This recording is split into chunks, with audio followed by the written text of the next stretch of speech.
Welcome back to another video. This is a very different format of video from what I usually make.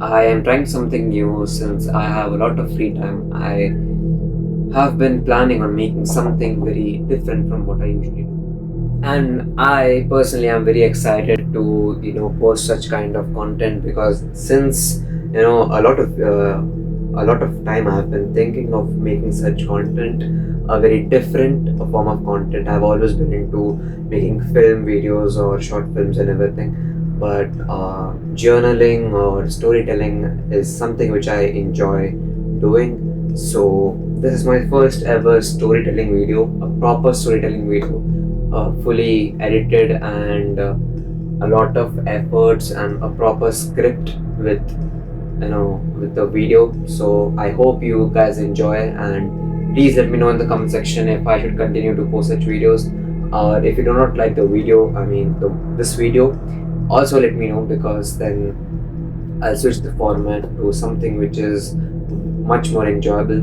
And please don't get me wrong, I'm just doing this for fun. If I hurt anyone's sentiments or anyone's beliefs by any means, I am truly sorry.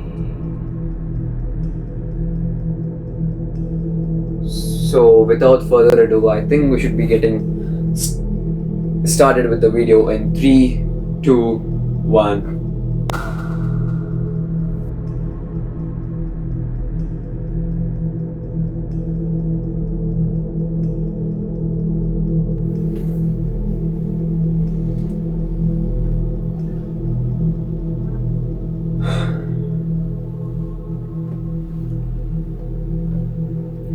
There are moments in life that completely change the way you see the world.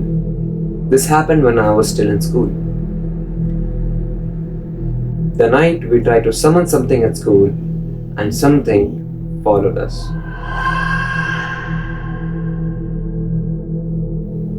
I have never publicly shared this story because even today, I cannot explain what happened that night.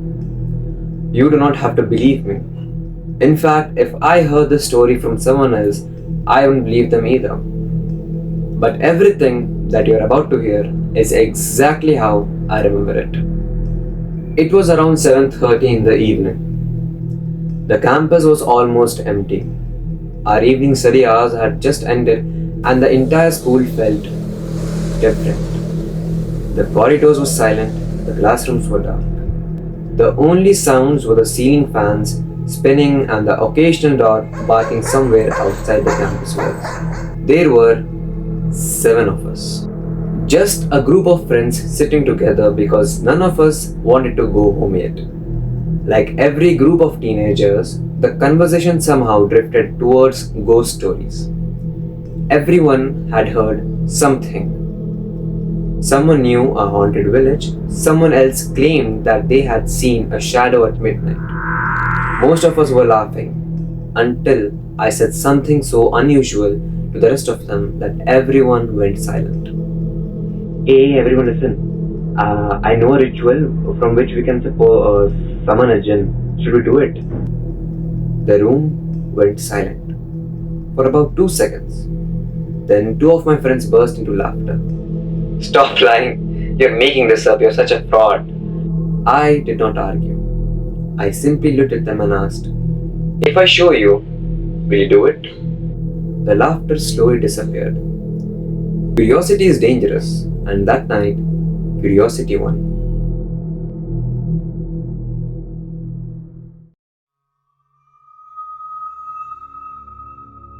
Now, being the naive students that we were, we decided to perform the ritual in the school bathroom. It was one of the oldest bathrooms on the campus.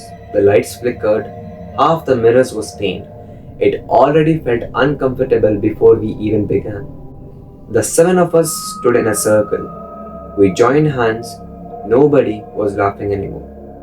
Even the 2 friends who had called me a fraud suddenly looked nervous. I told everyone one rule: no matter what happens, do not let go. Then I began reciting the verses. The words sounded strange, heavy, almost rhythmic. 10 minutes passed. Nothing.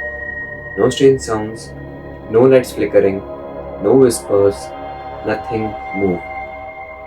Eventually, I stopped. Everyone looked around. Silence. One of my friends smirked. That's it? The other one laughed. I told you, Aryan made everything up. I did not reply because deep inside, I had this strange feeling that something had changed. Not something I could see, just something. But I kept it to myself.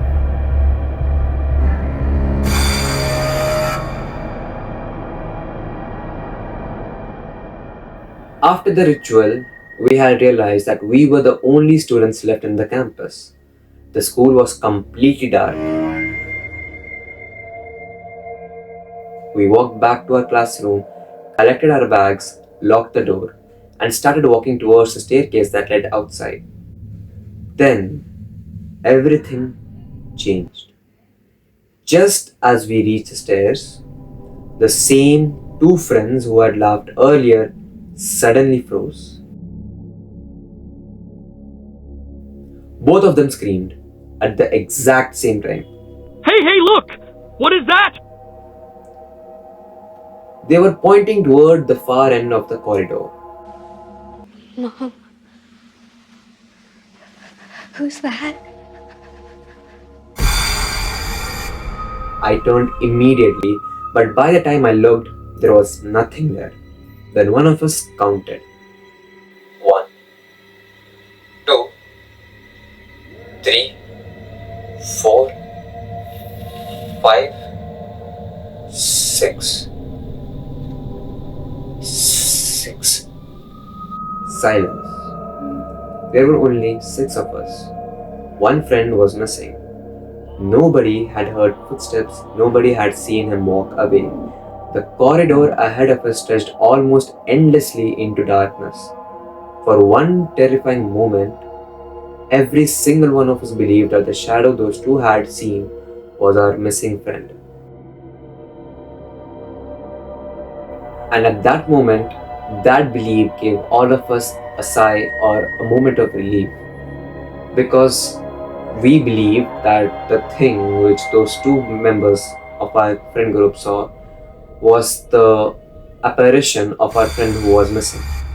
Then, 2 seconds later, a voice came from behind us. Hey, why are you all standing here? We turned. Our missing friend was casually walking towards us from behind, confused, completely unaware of why we were staring at him. The problem was, it absolutely made no sense. If the figure at the far end of the corridor had really been him, there was no possible way he could have reached us from behind in just a couple of seconds. The corridor was simply too long. None of us could explain it. Nobody said another word. We grabbed our bags and ran. Not walked, ran. Straight out of the campus. None of us looked back. Here comes a twist. The strangest part did not happen that night. It happened afterward. Over the next several days, weeks, many students began falling sick. Some complained of intense heart palpitations. Others developed illnesses that, at least among us, didn't seem to have an obvious explanation. By the time everyone started talking about it, around 24 out of the 43 students in our batch had experienced some kind of health issue.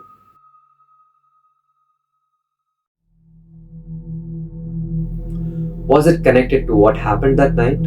Honestly, I don't know. Maybe it was just a coincidence. Maybe fear made us connect events that weren't actually related.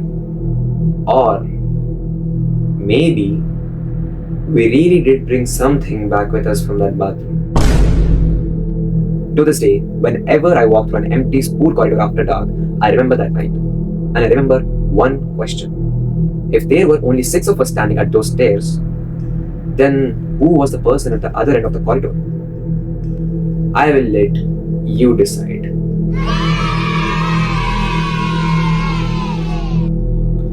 If you have ever experienced something you still can't explain, let me know in the comments, because sometimes the scariest stories end without an answer.